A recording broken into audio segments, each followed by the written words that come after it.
Onstage, onstage with Jim and Tom. Onstage, onstage with Jim and Tom. Onstage, onstage with Jim and Tom. Onstage, onstage with Jim and Tom. Tom and Jim. Tonight we welcome Brown Bags back to the stage of the Phoenix Theater for their second appearance on Stage with Jim and Tom. If there were one band to do this with, Brown Bags would be that band. They're known by many as the best band in Santa Rosa and known by us as good friends with a lot of history. Please welcome to the program, Brown Bags. Thank you. Brown Bags. Thank you. Thank you. I mean, you're also known by us as the best band in Santa Rosa, but friendship shucks. takes precedence over that. That's you a know? really warm introduction. That's really nice. Yeah. I don't also think it untrue. laid it on too thick. They really are quite good. I think that we are friends. I don't think that was untrue. We're definitely friends. If you That don't part is agree true. with that's that was okay. true. Whatever. You're my friend. I appreciate you. Okay. When you guys were last on the program, it was the second episode of this show. James did an impression of Monty Python at the end of it. Coming back tonight. Oh shit! No, we agreed. That was the last time. That was the last Maybe time. I'll play. Maybe I'll like edit in like a clip right now. And then, once 3, having been the third number be reached, lobbyest thy holy hand grenade towards thy foe, whom being naughty in my sight, shall snuff it. Amen. We didn't really talk about the band. I'm not sure there was a lot to talk about. Yeah, there really wasn't. Don't worry, we've written one more song since then. Well, that's very good. Some bands have written none. You have a new album coming out at some point. Is that correct? Yes. Do you have a title for that album? Yes. It's called 20-something Mutant Nobodies. I think that is going to establish a really good tone for our conversation here tonight. But before we do that, James Ryall, you once said to me that Brown Bags is a band that refuses to stop being a band, even though maybe it should. When did I tell you that? I don't know. You were probably kind of drunk. Yeah, probably. It's accurate. It's very accurate. That's a really honest description of this band for sure. I appreciate that 3 people affirmed, and then Skyler kind of, oh, no, that's a 4th now. So once again, the new album is called what? 20-something Mutant Nobodies. All right. Is that you guys or is that other people? That's us. That's any 20-something-year-old going through their quarter life crisis. I mean, that's pretty much, this album is a 20-something's quarter life crisis. It's very autobiographical, and I just want to say, as far as James throwing himself a lot into the lyrics, and he's always going to be his own worst critic. I think that we meaning the members of Brown Bags, are all in a very similar place in our lives right now, and the lyrics, though I didn't write them, really speak to me, and I feel like I am super comfortable and proud to be in this band, and that those lyrics represent, the music that I'm making at this point in my life, because I can put myself into those lyrics. So you'll always be your own worst critic, buddy, but I feel like you've done a really wonderful job speaking for the band and kind of how we're all feeling emotionally right now. Well, and I hope other 20-somethings can feel that way too. I mean, I tried to make it as non-specific as possible. I don't like really specific lyrics. Why don't we start with Ernest Goes to Jail? Okay. And I love that you said that, Robert, because this is not just, even though James wrote the words, this is not just like now James is going to lecture us on all the words that he wrote. We can all identify with feelings and thoughts that are in these songs. Oh, yeah. I've read through all of them. Tom's read through all of them. Yeah. You guys perform them. So this is not a one-way conversation. This is like, let's kind of open the floor up and talk about what the songs mean to us. So Ernest Goes to Jail. Yeah, those were probably the most obtuse lyrics, I would say, on the record. I was dealing a lot with I have like these sort of moments of self-loathing and self-hatred, and just like sometimes it's a pity party, sometimes it's just like beating myself up about stuff, and it honestly feels like there's just like a part of my psyche that's like imprisoning another part of it. And so that song to me is like, the character is trapped in this prison.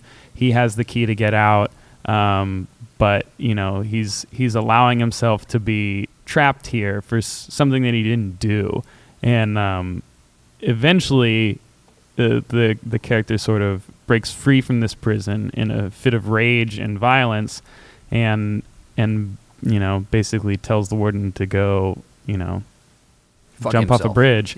Yeah, and but the sort of, I guess, I'm not sure if it's irony or not, but the warden is just another part of this person. Like the roles are just reversed in the end. There's not really an escape from the sort of prison. But that, I don't think I made that very clear. Tom, I know you spent a lot of time on the music. You have all sorts of notes here. I do. Do you have any thoughts on Ernest and his adventures in jail and the warden and this you know prison? what? Great tune. I like it the way you describe it. It can be still a story of every man, because every man's got those things inside them that they're always going to beat themselves up for.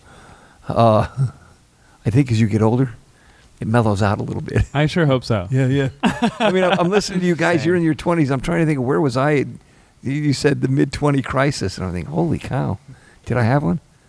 No, I was too stupid in those days to be worried about it, I think. Holy cow, you guys are in a very deep space, and I don't think I hit that space until I got a little bit older, so you're kind of ahead of the game. Speaking of people in a deep space and then maybe trying to do some things to maybe not think those thoughts, let's go to White Mountain. Nice segue, which is Jim. Very perhaps good segue. track number 2. I have a little bit of the inside track on this, and I know we can't speak specifically on some of it, but whatever you want to share about it, I'd love to hear. Yeah, well, we were struggling to come up with some subject matter for this song, and Rob actually brought up in a conversation something that had been bugging him about a person that we knew, and this person's behavior, and sort of his drug use and how it was affecting the people around him in a very negative way. And it just was sort of a way to like combat his own emotional problems and everything that was going on with him. And he had a sort of philosophy of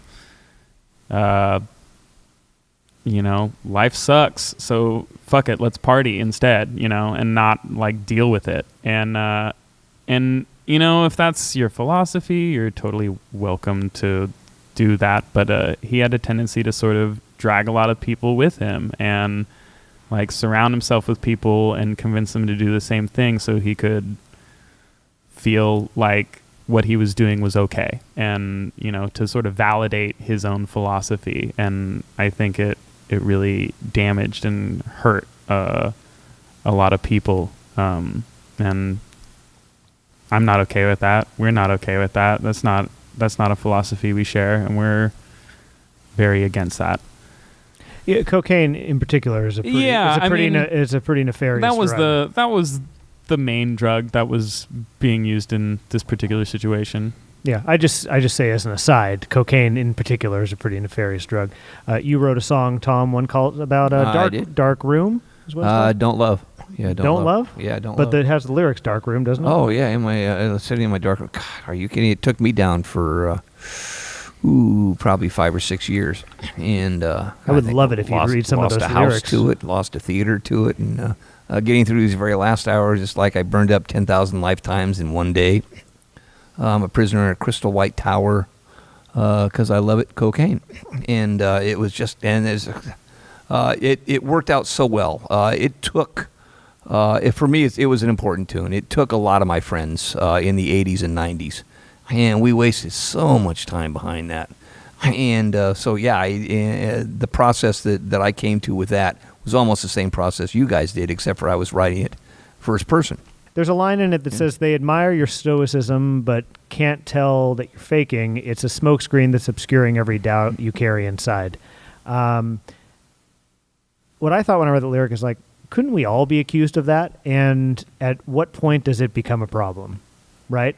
Because we all have to like put on our thick skin to go out in the world and try to like do stuff. Yeah, You know? absolutely. And I'm curious if anybody has any commentary on like at what point do you go too far when you are too stoic? As a stoic person, I ask that question. When it starts tearing you up, when that facade really, I don't know. I sometimes feel like you have to put forth that image of the big strong man, the masculine, the stoic keeps his feelings at bay and doesn't show any weakness, and that can be incredibly toxic, and it can like eviscerate you from the inside out and chew at you. And I'm running out of. No, that's great. I think that's great. I mean, different but the same. My process has always been less like I need to be so masculine, but just like, sometimes you just kind of are doing your thing and you're like keeping your walls up. Mine has been a couple times very convulsive. It's like it catches up with you at like a particularly weak point, and then it's just like you really like pay for all that like papering over that you did in the years past. It's funny because it always does catch up with you. Definitely. So I don't know. It looks like you had something to say on that subject. I mean, well. I fully agree with that. I think when your stoicism comes to a point when you're starting to damage yourself emotionally, or the sort of mask and persona that you've put on like brings people into a lifestyle that is damaging them as well. I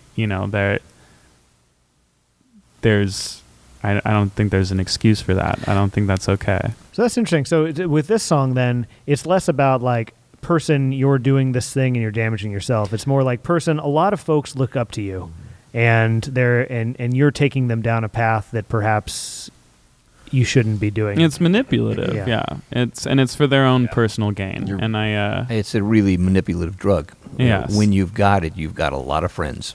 Yes. Yeah. Romanticizing a very destructive mindset. Do you think that this individual, but also individuals like this individual? The last line of the song is, "You've come too far to quit, and goddamn be the cost of your sin."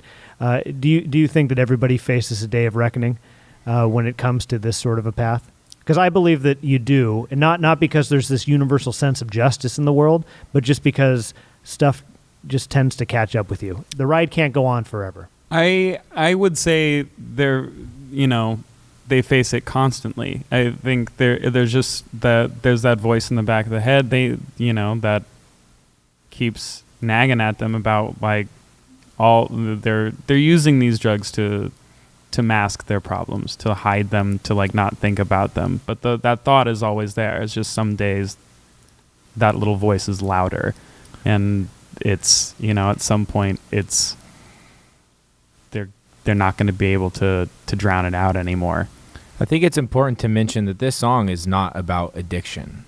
It's not about being addicted to a drug. It's about choosing to use a drug in a party sense and then influencing those around you to do the same, which gives you more of a pass in that regard, Like, yeah, I don't want to be the only one doing this, and I don't want to be doing it behind closed doors. So, hey, let me try to cheer you on into thinking that it's a good thing and that we're all better for it, to get you on my side, and then we'll all do it together for fun. And the first one's free. It'd be certainly disingenuous to like come across as like, say we're like straight edge and like, that we haven't partied or that we don't do drugs or haven't done drugs or won't do drugs in the future. Like that's, like there's a time and a place for just about everything. And there's a way to do things responsibly, and there's a way to do things irresponsibly and manipulatively. There's a lot of really great ways to party. Maybe don't do it to squash the shit that you should probably actually be working through. Now, is there a dealing element in the lyrics here? Not about this one individual, but just as I hear you describe that, it seems like it's not necessarily the person who's using.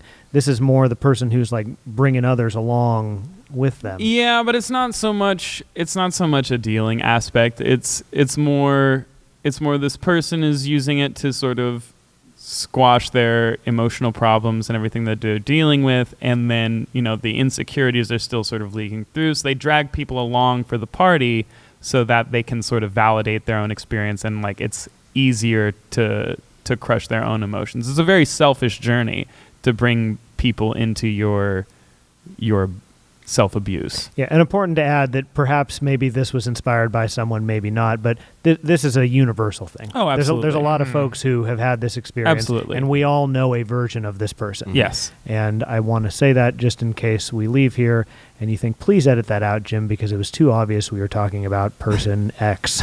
Anyway, moving on to song number 3, The Well. Tell us about The Well, Mr. Ryall. That's Well, a long, tough ride, as a matter of fact. Yeah. My first came question about- is James the main character of this song? I Go would ahead. say, yes, it's definitely very personal. I think that any one of us in this band could apply it to ourselves. I tried to make it so that anybody could apply it to themselves, but it's definitely about the quest for inspiration. And there's been so many bands that we've all respected and loved and admired, and they've put out, they put out 1 great record or 2 great records or 3 great records, and then they get old and they start putting out garbage, and then you just hate them and like, why didn't you just call it quits? Why did you have to keep going until you like produced a bunch of crap? And at the point where we were writing this song, we had been writing this album for like already an ungodly amount of time, and it was starting to feel like maybe we only had like a few good songs in us, like maybe we're not songwriters, maybe this isn't going to happen, and having this sort of doubt of like, what happens when you can't write music anymore? Do you just keep doing it anyway because it's the one thing that makes you happy? I don't know. That's what the sort of, I guess, the allegory of this old man like trekking across a desert to find a well that has just like the tiniest amount of water in it, and saying, well, that'll just have to do. I'll have to make do with this and get whatever I can out of it. A drop will have to do. Yeah. You really torture yourself, don't you? Oh yeah. But daily basis. Yeah. Pretty constantly. I Yeah. live across the hall and have for the past 6 years, and we chat. Yeah. Are there late night chats sometimes? Oh, yeah. Oh yeah. Yeah. Turn into early morning chats very frequently. Are you able to get him off the ledge usually? Well, sometimes it's him pulling me down from the ledge. Oh, okay. He's just a better lyricist than I am. What do you think about The Well, Tom? Wow. Got a totally different take. What was your take? Well, here's a guy that and I hadn't heard the tune. I'd seen the tune, so I was reading the lyrics, and it felt like this was a guy that was actually. I was wondering, was this about alcohol addiction? One last drop. What this guy would go through. This guy would walk through the desert. This guy would go through hell. He'd go through the searing suns. He would crawl through the sand for one drop. And this drop is all I've got, and it's going to have to be enough. And I know some alcoholics that go through that very same thing every day. So that was my first take on it until this. That's a very interesting interpretation. Yeah. I think that could apply. That's really interesting. Yeah, it was. It's a journey. If you're looking at the lyrics with a lot of songs, this was a journey. This was a tough tune to get through. Yeah. It was hot and ugly and hard, and The old man wakes up in hell and contemplates his condition. and there was no reward. What I'll say about this song is I think it's really great because just anybody, even if you don't play music, just think of like the one thing that brings you joy, and think about like you don't get that anymore potentially at the end of the day. So that's, what brings you joy is creating. Yeah. And this song puts forth the scenario. What if you don't get to create anymore? Exactly. Yeah. You're in hell. That's what happens. Oh yeah. Next song. Go ahead, Tom. And there's so much more to it, apparently. Stoneflesh is fun. I have a feeling that there's a lot to be said about this song. A deep inhale. Yeah. So it was while we were writing this song that it first occurred to me that I might want to quit the band and just say fuck it. I should add also that the 3 other band members are all looking at the ground as you say this. I've heard this story before. to the audio listener. There would be more occasions past this where I would feel like quitting the band, but this was like the first and most prevalent feeling. This is a song that we really struggled to write, and it wasn't coming together very fast, and we were sort of writing one other song at the time and trying to get like another 3rd or 4th song, and there were songs that I really wanted to write that nobody else did, and they never happened, and that was very frustrating. There was just a lot going on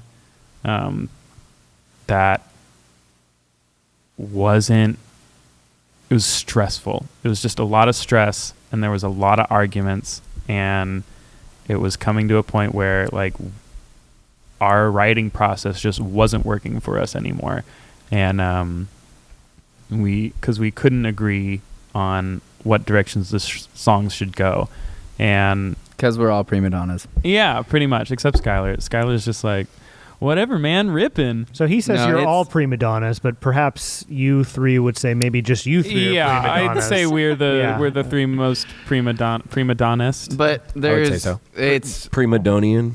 prima donian, but it's Preemies? out of a place of passion, obviously, and that's why it's like clear to me that this is. I don't know. I mean, I I'd wouldn't- certainly say that's why we stuck it out. You Yeah. know, the lyrics talk about like going, working in a quarry and, trying to find something of meaning there and finding only rocks because it's a quarry. And that's sort of how it felt writing in this band for a while, especially at that period of time.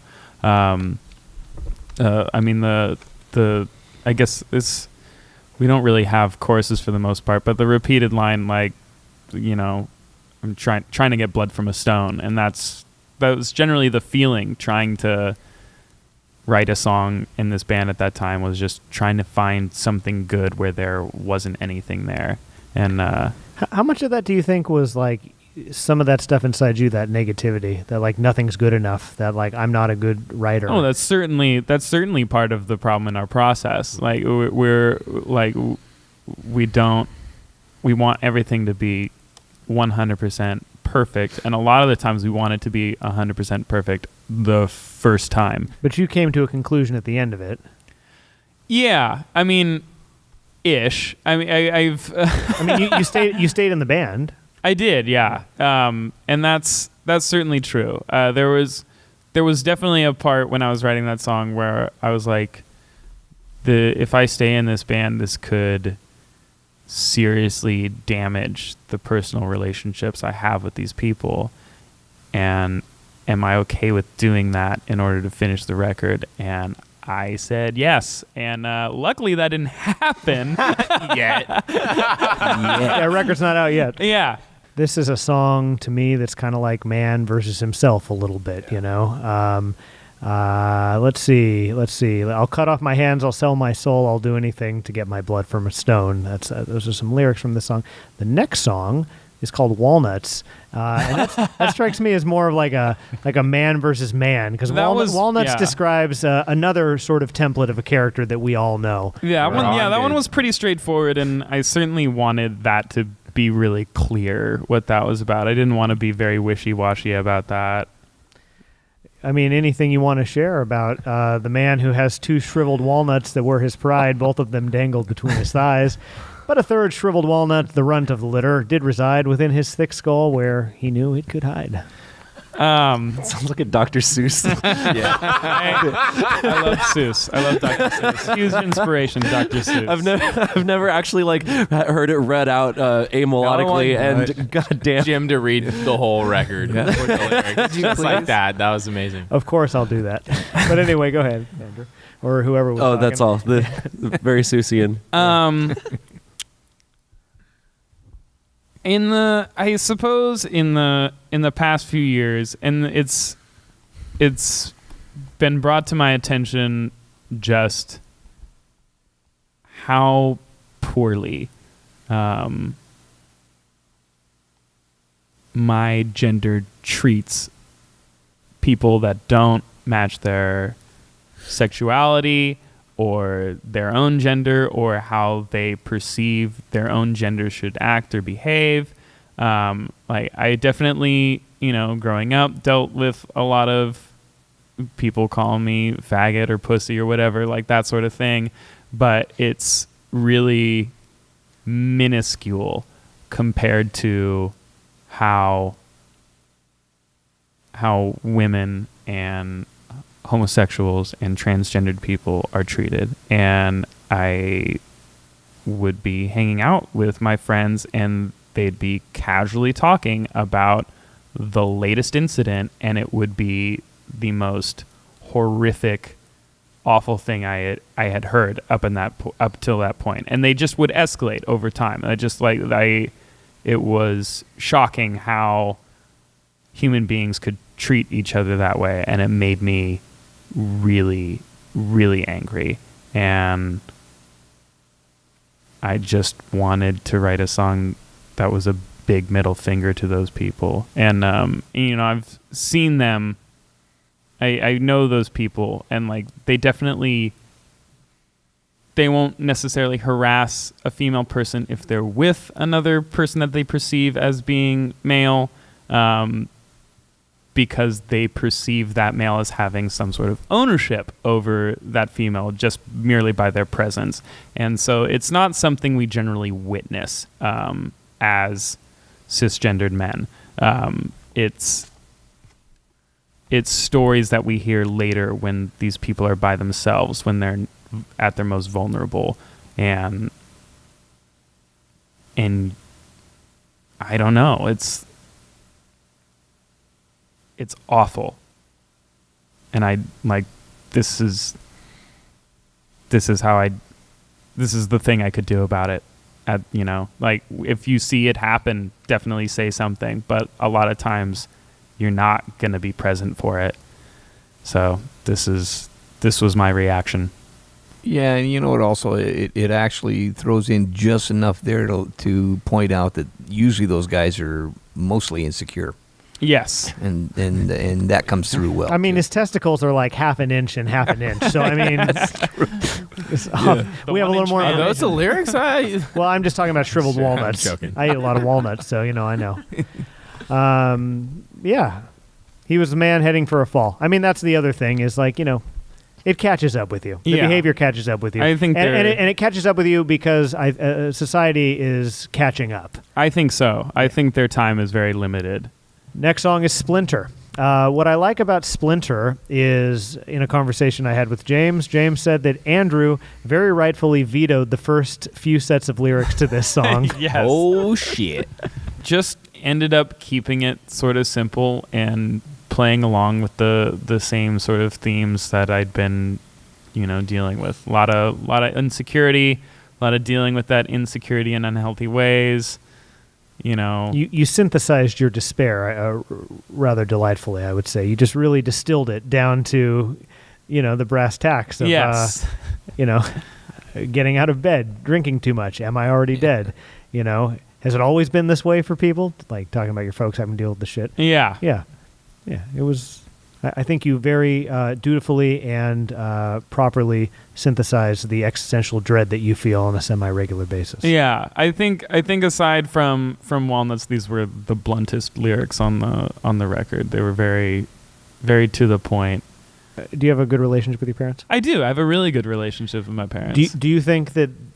Do you think they know the amount of like existential dread you have? And if they listen to it, do you think that they will be like very, very confused as to like, why is our little boy so unhappy? I worry that they will. I'm an only child, and I was definitely, my mother was a stay-at-home mom, and I was kind of a mama's boy. And, we went to the movies together, hung out a lot. Like, it was really nice. So she worries about me quite a bit. So Yeah, I was going to say, she knows. Yeah. I tend not to tell her certain things because I don't want her to worry. I love her to death. I wish she didn't worry so much, but that's her job. So I totally relate to you.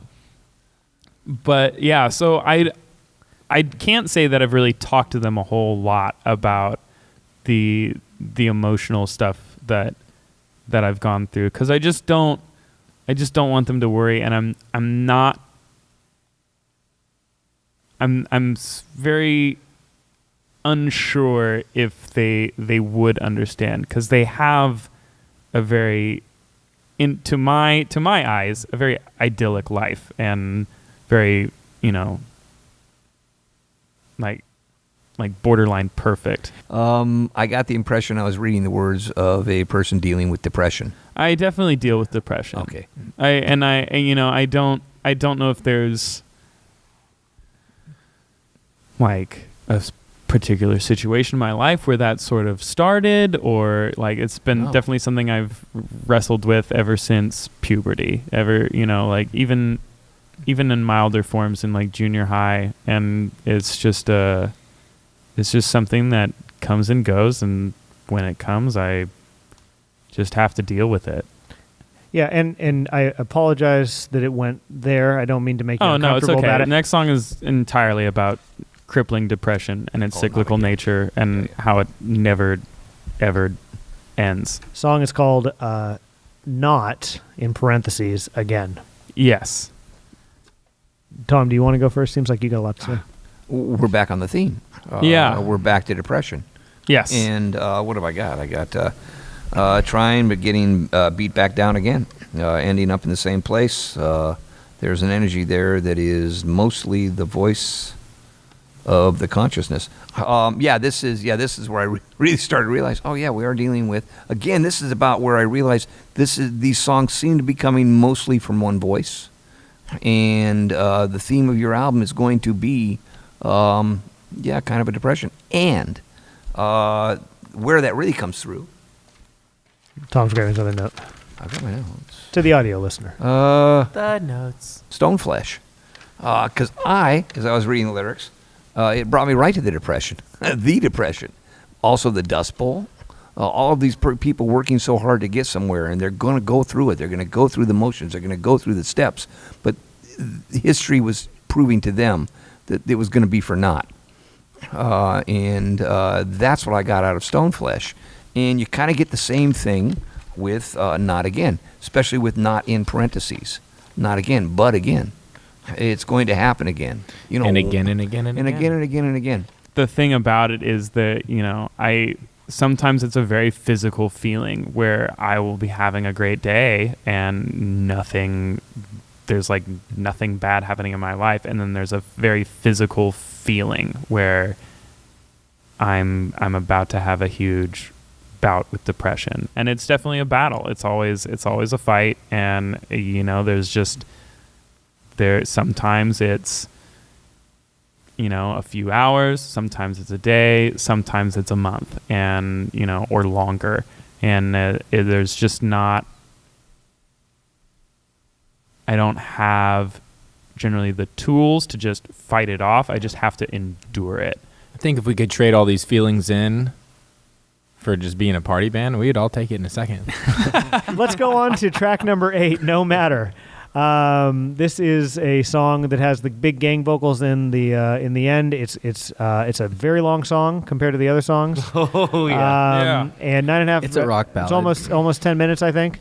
I read The Stranger by Albert Camus at a time when I was starting to really consider nihilism and what that meant, and that book really fucked me up for a while. It just happened to fall into my life right when I was like going through all this weird stuff. It's weird how books can do that, and it really messed me up for a while about, especially somebody who's wrestling with depression and looking for meaning in their own life and not finding any. And that generally is the theme of that final song, about,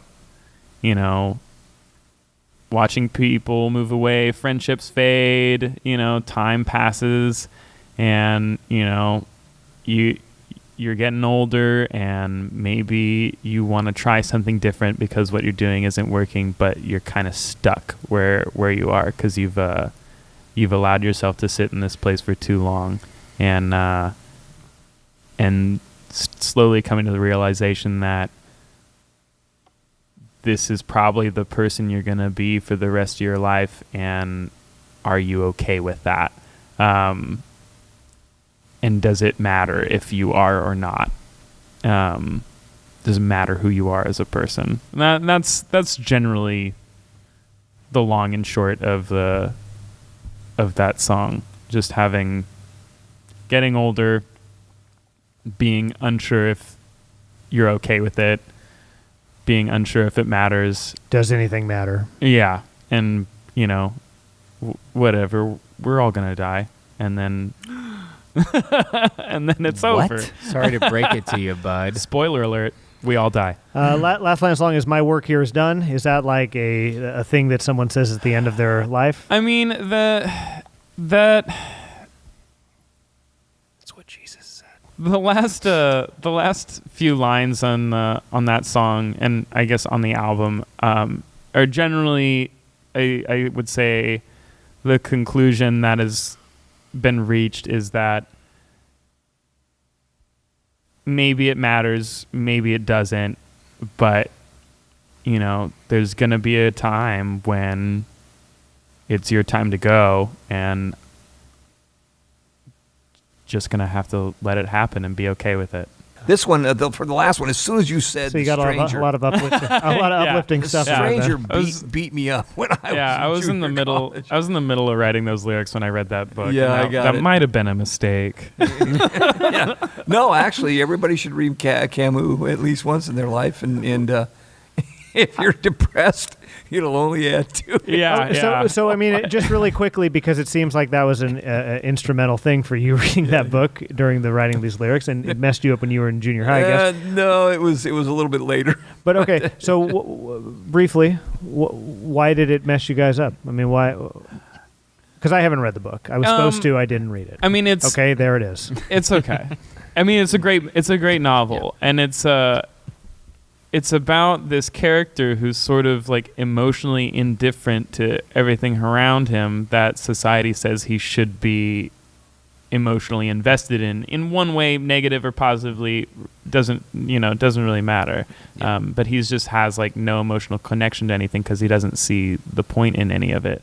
And at some point he's put on trial for murder, and the trial becomes not about the facts of the death that occurred. It doesn't become about the facts. It becomes a trial on his character and about his behavior and his how attitude. Yeah, absolutely. And he ends up being sentenced to death because he's completely rejected by society because he doesn't share the same sort of emotional connection to things that they do, and he is on death row, and like a priest comes to him and reads to him out of the Bible, and it's the only time in the novel where he actually has any kind of emotion. He has an emotional outburst of anger and like kicks the priest out, and he's like really mad about things, and then he calms down, and is like, oh, I don't even know I got mad about that. Like, none of it matters. I'm gonna die, and it's gonna be over. Could have been.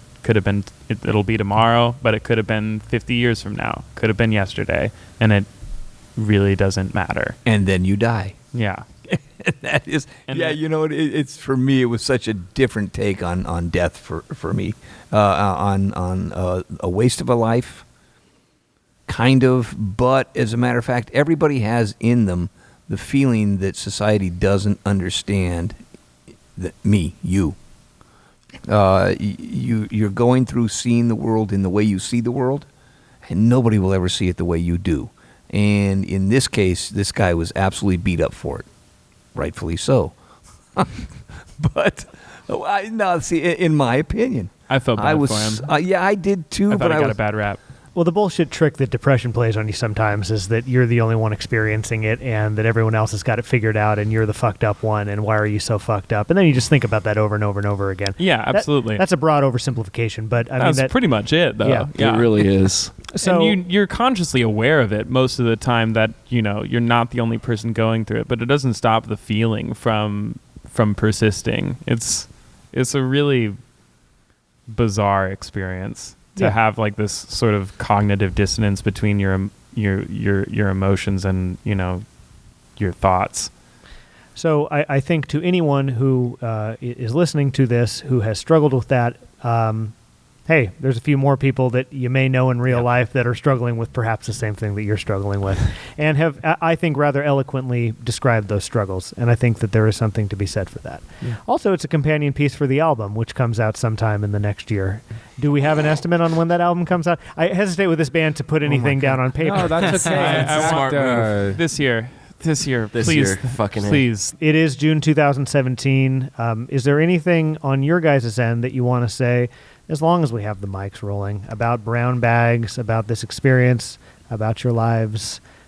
We'll probably do a third one someday, but it is June 2017 right now. Is there anything we left out that can provide greater context for the historians when they look at this and they say, who were brown bags in June 2017? Well, not the person I was when we did this the first time. So, Wow. I love you, Mom and Dad. It's not your fault. That is good context. Thank you. Santa Rosa Por Vida. Like, straight up, we are this band would not be doing it at all if we didn't have the most amazing community of people surrounding us, the most supportive friends. Like,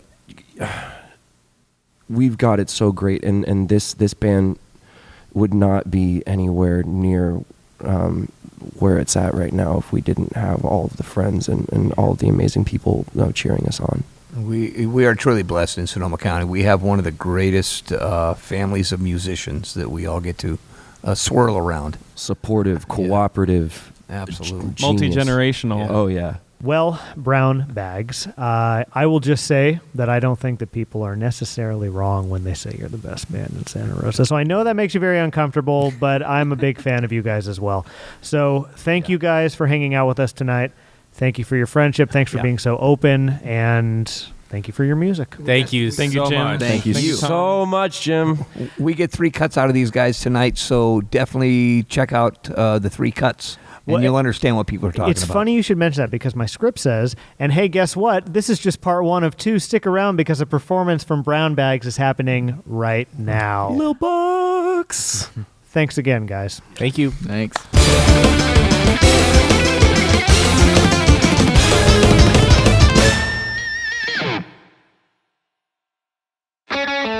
He never put up a fight, and now he's gotta pay the price. He's in the state penitentiary, doing 20 to life. He knows he drug himself to this hole, but everything will be alright if he just wake up the roar. The nights are as empty as the days are long, but he'd be better if he knew what it was he did wrong. Unsure if he's guilty, but it can't be held, 'cause whatever the reason, he knows he brought it all himself.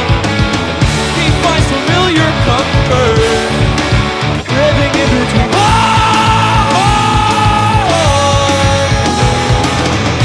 But a tiny voice keeps on whispering, this isn't living in.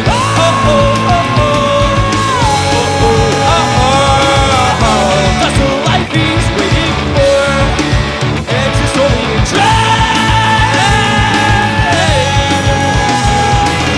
His shoulders sag and he lowers his head, and he screams.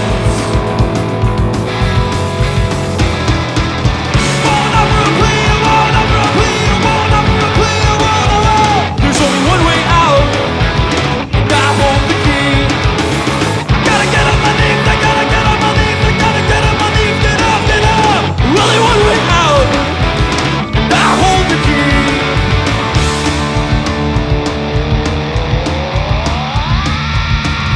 Lifts his head up from his hands, decides he doesn't want to sit alone in an empty cell for a crime he didn't commit. Inhales deeply, counts to 3, rips the bars out from the wall. He was out, but he wasn't free. You see, the guards are waiting, armored billy clubs and mace. One had a 45, pointed right at his face. When the dust is settled, he was the only one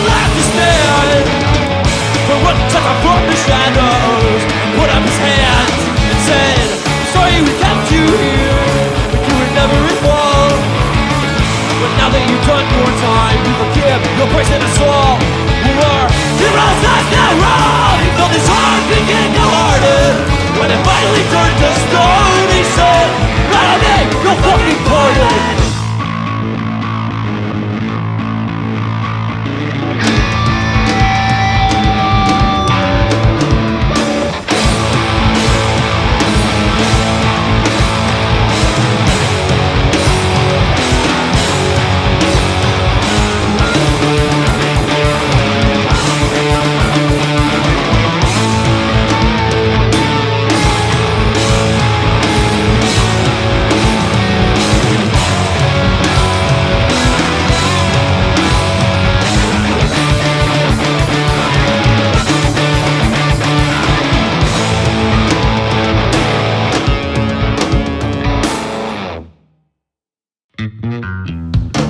You saw it standing there, Captain Wyatt Powder. It slowly peepers beckoning hour after hour. You were feeling pretty down, so at night you decided to climb. You woke up in the morning right back where you started, with needles in your skull, wondering why you had departed. Yeah, not the greatest plan, but it seemed a good idea at the time. Till you couldn't stop thinking about those walls of solid granite. Been some sorry routes that went down just like you planned it. You sounded like a prophet, so they all came along for the ride.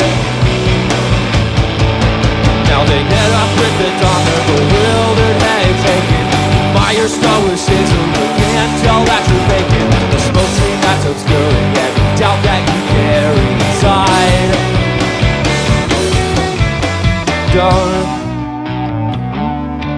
Don't pretend that you comprehend.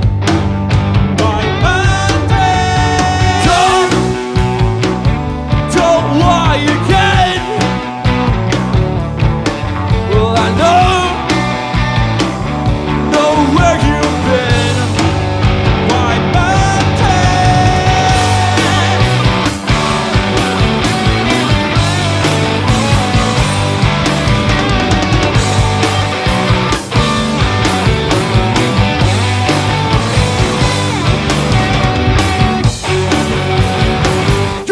stifle a groan.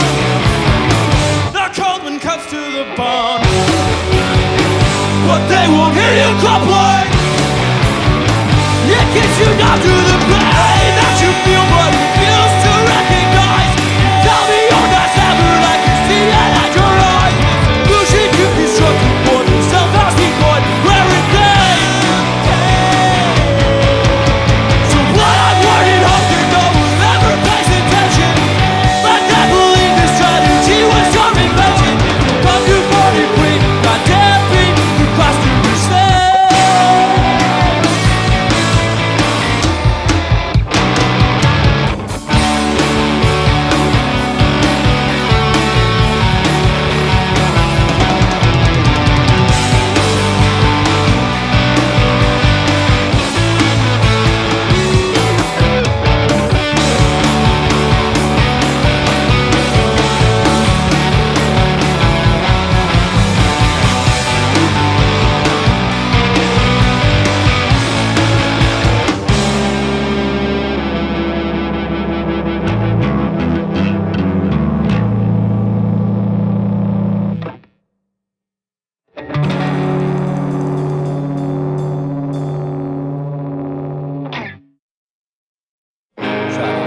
Right path, but can't explain why every time I unfold the map it's changed again. I try to return from whence I came, but enveloping mists obscure my way again. Yeah, the fog's rolling in. Whoa!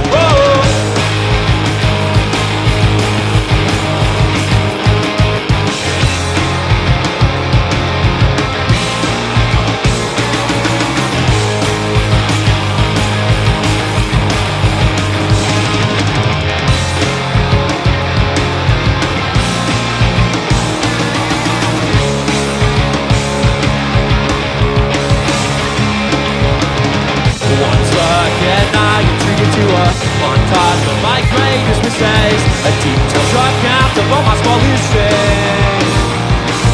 Whoa, I'm stuck and warm, losing and I'm afraid I'll forget the feeling. I take your advice if only you knew when this will end. Where do I turn when every way is wrong? There's nothing I can learn. No words will make me strong enough to fight my way out of this.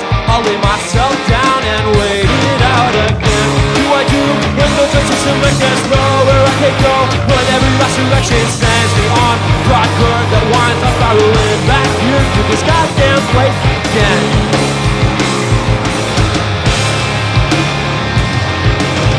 Nothing to you makes you stronger, but I don't believe that any longer. I've been the remain of my terror. I'll emerge from the hate in the light. There'll be dark days that won't be coming back.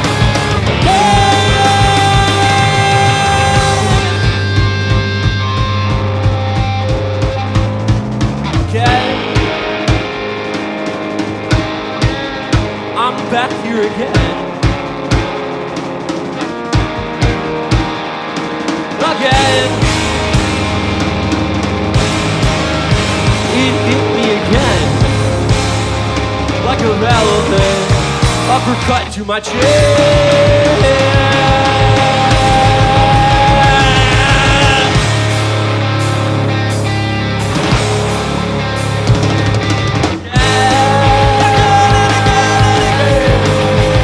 I'm back here again.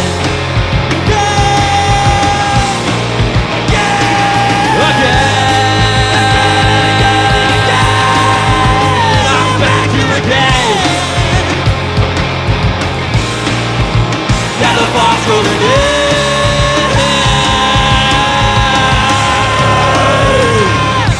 So again, now you're treated to a montage of my greatest mistakes, a detailed drop count of all my smallest sins. Whoa, once again, one and I'm afraid I'll forget the feeling. I take your advice if only you knew when.